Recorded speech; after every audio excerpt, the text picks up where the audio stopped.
алып келе турган болсок, баардык иштер сооп иштер болот. Ошондуктан биякта көп деле айырмасы жок. Кээде сурап калат да, же мечитти салган жакшыбы, же мектеп салган жакшыбы депчи. Анын айылга караш керек.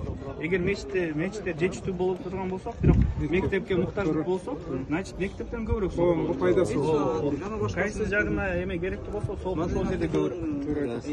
Потому что наилучший из вас это тот, кто находится вместе с людьми, вместе с народом и решает его проблемы деген хадис бар. Ошонтип атабыз. Азыр мындай. Шүгүр деш керек, Кудайга шүгүр. Элибиздин эми 100% десе жалган айтып коет. 50% Кудайга шүгүр дешет. Бирок дефицит шүгүр деген дефицит болуп атат. Анан ынтымакчылык ичинде дефицит болуп атат. Мен ошо жалпакташта элдер кыйналып жүрөт. Күнүгө машина сынып атат. Ошо менен чогултуп коюлса киришет деп өкмөт кылып. Эми өкмөт кылып бербей койсом дагы жүрө берет. Шуну колдоп атам, мына туугандарыма сурап атам, эл журт акча чогултуп атат, 100 миңден берип атат. Сени коллективиң дагы чоң. А депутаты вообще молодцы балдар.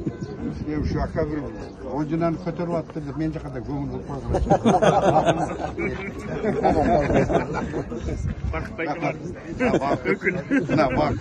Бакыт Кенжебаев, Бакыт Абдырасулович жоопкерчиликтүү болду. Бакаласа. Кентип гүлүп жайнап